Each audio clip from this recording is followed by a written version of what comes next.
Hey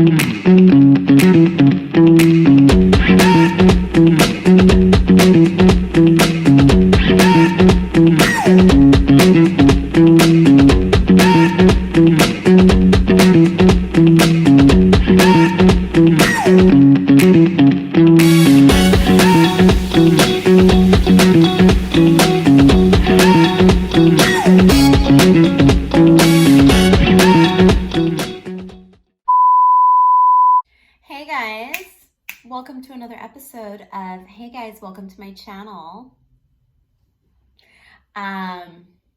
Every time I see this microphone, it just looks so big, and it's a real microphone, by the way. Don't think that this was a prop or that it was a gimmick or whatever. It's a real microphone. Sorry, I don't know what that was. I mean, I know what that was, but I don't know why it was in frame. So a topic that I wanted to talk about, which I sort of mentioned last time, was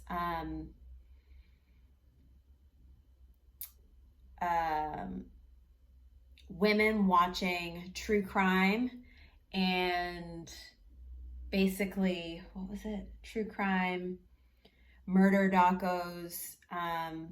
What is the obsession? First of all, I think it's interesting as, okay, wait. Let me back it up. I wanted to talk about this for a while. I've always wanted to talk about it. But I thought, let me do some more investigating, some more research. No. And I was going to prepare a little bit more for it. But you know what? I just decided, let me just shoot this one off the cuff. You know why? It's a topic that's really near and dear to my heart. So I really should talk about it in a fresh sort of state without really being influenced one way or another by articles or whatever that I read. So anyway, so as a civilization, as a culture, Western culture, we are obsessed with murder mysteries, true crime, finding out finding out the mind of killers. And it has been proven that women have sort of a soft spot for people or men, particularly men in jail, who commit these crazy acts of violence. A lot of, not a lot, but women often end up marrying these people in jail, writing them letters, and these people will be like on death row for committing egregious crimes and things like that. And one of the reasons they said that women do that is because women feel this inclination of sort of softness. They can identify with the plight, usually of the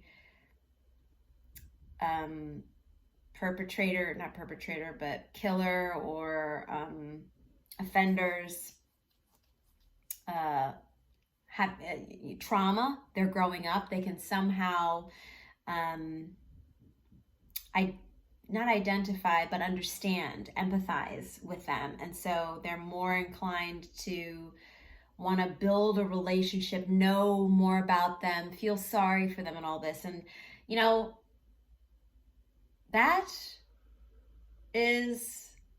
that makes a lot of sense about women. But one thing that sort of doesn't make sense to me is the women's obsession with watching these types of shows. I mean, I'm obsessed with the Soft Belly Underworld, even though I don't like the show. I feel that he's not a good interviewer, and I know what he's trying to do, but I just sort of feel like he puts them on display. I feel like his questioning is very leading, and I also feel like sometimes it's a little bit, I've watched a few where he's interviewed a really attractive young Black sex worker, and the way he talks to her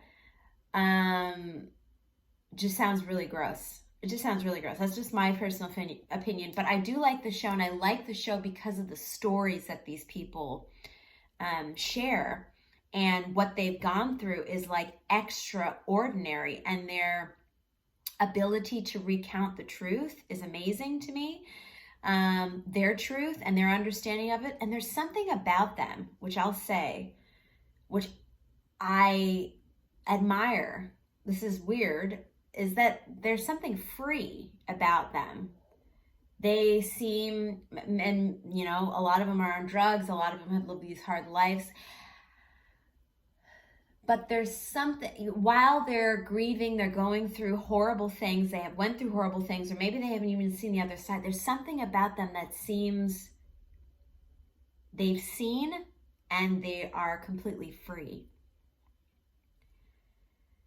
And there's also something too, I think, when I watch their stories, is I guess I compare myself, you know, without realizing, where I'm like, wow, my life is nothing like that. Thank God. You know, I'm fortunate to live in that circumstance. And maybe that's why I watch these shows. In addition to the soft white belly underworld, I watch 48 Hours. I watch How to Catch a Predator on, you know what I'm talking about, Nightline, MSNBC, okay? With Chris Hansen, okay? You know, what else? 48 Hours, Unsolved Mysteries. And I mentioned in the last video, when I was in undergrad, my roommate would always say, like, you're the only person I know who watches this shit before bed and falls asleep. And I would. And the more kind of gruesome and unbelievable they were, the more I would fall asleep. And I knew that was kind of weird. And I was thinking to myself, like, am I a freak? Don't answer that. That's a rhetorical question for all those who just thought back to, is she a freak? You don't need to do that, okay? But those are some of the questions I had about myself until I found out that a lot of women do this, and I'm not the only one, and I can talk about this. But apparently it's directly related to, it often is, the trauma that you experience. So a lot of times people who, and it's not just women, but it seems a majority of women are, you know, the way in which they process their trauma is obviously different to men, and it can be different to men, not all the time, but in large respects it is different to men. And this one psychologist said, if you watch 48 Hours and all those sort of crime shows, if you watch them for relief or to relax, then I want to ask you about your trauma. Like, what was your trauma like? Because that's not healthy. It means that your childhood trauma or whatever you went through was so traumatic that that's the way you can relax. And I'm not saying that my childhood trauma was sort of unusual to everyone else, but I will say probably the way I processed it was different. And I guess as a result of that, I find some kind of relief or recourse in watching these types of shows. I haven't fully understood why I do that. But it makes sense to me that I would find that these types of shows a bit kind of relaxing. And I understand what that might sound like, because it's like, why would I like violence? Why would I like, well, it's this whole thing about, like, I don't know. And the other thing, I guess, is like, too, like, kind of keeping safe. You know, it's like, how can I keep safe? Am I doing all that I can to keep safe? And women are very attuned in trying to keep safe and wanting to keep safe and making sure we are safe all the time. So that's something in the forefront of our minds, you know? And I think those shows kind of help me I think about, like, I'm like, ooh, did I lock the door? And I'll go to the door maybe two or three times or something like that. I don't really have to do that in Australia, but in America, you know, and so I guess it also keeps me hyper vigilant, and I like the idea that, like, I'm keeping myself proactive. There's a little part of that too.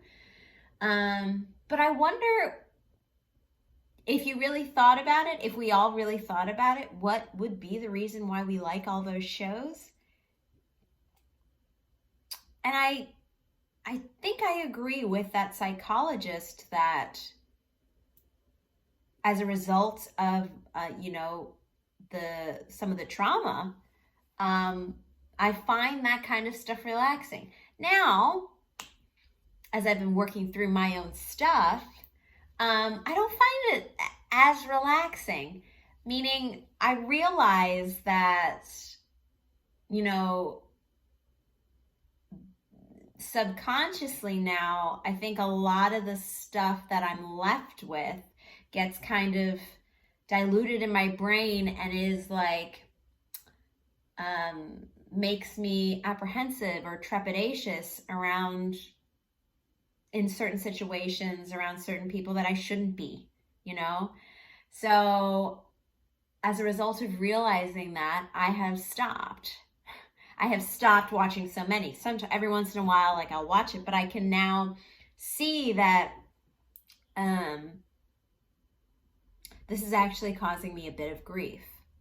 And this is actually not as relaxing as I thought it was. Kind of like my friend who I spoke about too last time, who suffered what they think is a stroke, said that she watches a lot of, like, hiking. She loves hiking. She watches these hiking videos about people falling because she wants to make sure, I think one of the things is she wanted to make sure that she doesn't do that, but now she's realizing that she probably doesn't relax in those moments, and so it's not at all relaxing. So, but I wonder what it's like for you as a man, as a woman, and if you watch crime shows or you watch these sort of murder mysteries and things. I used to even watch the murder and makeup ones,